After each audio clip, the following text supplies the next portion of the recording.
want to talk about social media confessors. I got 4 cases. Some of them's kind of gross, now you know. Leave me a note below. Let me know if any of them was too bad, what you think, what I think's at the end. Do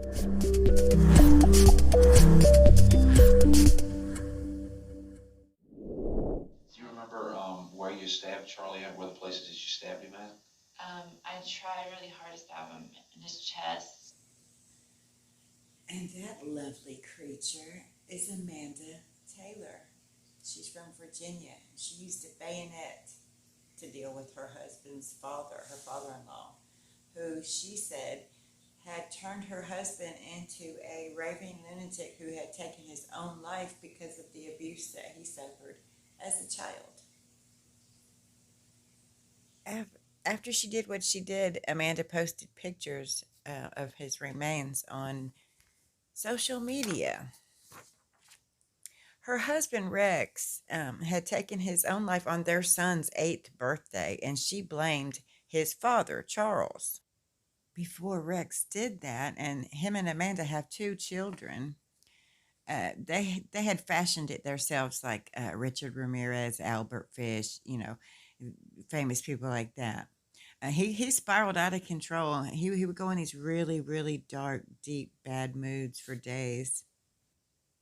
8 months after the incident, Amanda plunged the bayonet into his father, Charles, 31 times. She wasn't by herself, though. Her friend Sean Ball was with her to take Charlie's life. After it was all over with, she told authorities she had no remorse and she did exactly what she wanted to do. Those 2 took off together, but then Amanda got ticked off at him. They pulled over on the side of the road and she shot him, but he survived. They finally caught her in North Carolina. Well, how did you get the blood off of you? There was none on me. I got like one little drop on me, but it was mainly, I guess, since the knife was so big. Yeah. That it didn't really come back out on me or something. I don't know. But there was a bottle of Febreze in the Jeep, and I just sprayed it on there. Amanda got life. You can see her side of the story all over the place. She gives interviews to everybody and anybody. Just Google her name, you'll be able to find her. Okay, up next we have Edgar Hassan. He was dating Melinda Vasilier. They dated about a year. Then when they broke up, he didn't take it so good. She started telling people she was afraid to be alone with him. He broke into her apartment and went after her roommate and her brother. He got arrested. His release required him never to go near her again. Don't make any more contact. That didn't stop him, though. So in April 28, 2017, Melinda agrees to meet with him to put things to an amicable end, like they so often do. She asked 2 friends to come over when he got there. When they heard them quietly talking in her bedroom, they went off to get food to give him some privacy, but Hassan went insane. He grabbed a knife and murdered his ex-girlfriend, Melinda. This all happened in Canada, so right after that, he absconds to the United States, but he kept up his social media accounts. Everything was active.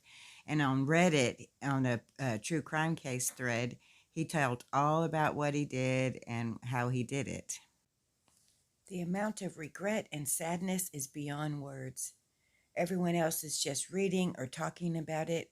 I lived it. I was there. I did it. The police found him in Texas 3 months later, extradited him back to Canada, and he is still waiting for trial. It should have happened it should have happened in January 2023, but it's still being put off from the pandemic still. But he was on the run 3 months. They finally got him, and he's waiting for a trial. Next on this list is Earl Valentine, who confessed to slaughtering his family on Facebook Live. Manhunt for a man accused of killing his son and shooting his wife is over. Earl Valentine has been found dead. If you were just turning into Facebook Live in 2016, Earl Valentine's video looked just like everybody else's until he started talking. Ennis on the run after police say he murdered his 15-year-old son and shot his estranged wife in the chest. Now, Valentine's, whose last known address is in Richmond, is now dead, police say, from a self-inflicted gunshot wound. This is a photo of Earl Valentine and his son, Earl Valentine Jr. Valentine, you may remember, gave a chilling confession on Facebook Live yesterday after the shooting, saying, quote, his wife deserved what she had coming to her. Now, as for his wife, or estranged wife, Keisha Valentine, she is recovering at an undisclosed hospital in North Carolina where she is in critical but stable condition. Thankfully, beautiful Keisha did survive, but without her son. And now we have the insane story of Shannon Keeler. She was a university student in Pennsylvania and decided to go to a party with some friends. But this dude was there acting all kinds of weird. So weird, in fact, that she had to get somebody to walk her home. She was scared of him. This dude was following her, offered her escort money to leave her alone with him. It was just one thing after another. She finally got home, went to bed, and he ends up breaking in and raping her. She went to the police, went through all their bullshittery. Nothing ever happened. She even told him who he was. They questioned him. He said he didn't, so nothing happened. Several years later, she gets a Facebook message from her rapist, Ian Cleary. He's all apologizing. I'm so sorry I raped you. I'll never do it again. She goes back to the police, shows them the messages, and they finally believe her. Came to terms with the fact that he did do it, and his last few messages were, so I raped you. I won't do it to a girl ever again. When you saw those words come into your inbox, what was your first thought? It was a sense of validation. And I knew immediately that it's not every day that someone gets a confession from the person that raped them. And those messages, which Keeler says she first discovered last June, immediately taking her back to a night in 2013. Keeler, then a lacrosse player and freshman at Gettysburg College, says she was celebrating the end of fall semester at a fraternity party when she first met a male student who began paying close attention to her. he just kept trying to dance with me, and he at one point pushed me up against the wall and tried to kiss me. As she left the party, Keeler says the same student approached her and her male friend who was escorting her to her dorm room. He whipped out $20 and said to my friend, let me have her, please let me have her. What's the next thing you remember? I went to bed. I heard a knock on the door, and I opened it, and it was the kid. He did force himself on me and rape me, and after he did that, he started crying and said, I'm sorry, like, I didn't mean to hurt you. I didn't mean to hurt you. Did I hurt you? And I said, yes, you hurt me. She says at the encouragement of her friends and mentors, she reported her alleged rape to campus public safety in the morning and to the local police department, even submitting to a rape kit. I didn't want things to change. I didn't want to be able to be known as the girl that got raped. How did the college's public safety department handle your claims? They immediately contacted the witnesses, and then as soon as they started investigating and reached out to the perpetrator, he dropped out of school. They issued a warrant for him, but they have been unable to pick him up. And there is speculation that he had joined the military or is overseas for some reason. OMG, right?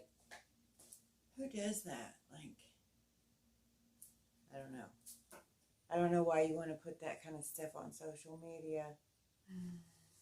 I mean,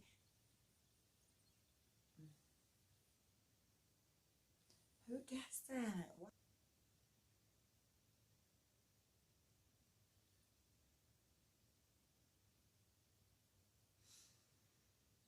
Why would you do that? Everybody puts everything on social media because it's more prevalent. So it's not a surprise. I guess it's going to just keep on until something else becomes the new way to tell all your business or live your life or connect with other people or whatever reason they did it for. Okay, so I think the one that really messed with me the most, but I mean, they were all bad. That's why I picked them. But I think the one that messes with me the most is Amanda. She's so violent and such an oddball reason. And then now how she just revels in that notoriety, just seems to enjoy, I don't know. I don't know why that interests me. People like that, what's wrong with their head? Earl Valentine seemed kind of average to me. I mean, men do that. They go crazy and think somebody owes them something or they're entitled to something. So, what as horrific as that was, I wasn't surprised so much by it. So that's the same reason Mr. Hassan didn't totally blow me out of the water either. I kind of expect it, or I'm not surprised by it. And poor Shannon, that doesn't surprise me either, that she actually told the authorities who her attacker was, and they did nothing for 8 years until he actually put his own self on the line and told. So sad. So, yeah, Amanda's the one I thought was the most out of character, weirdest story. What'd you think? Thanks for watching, and please like and subscribe so I can do this more often.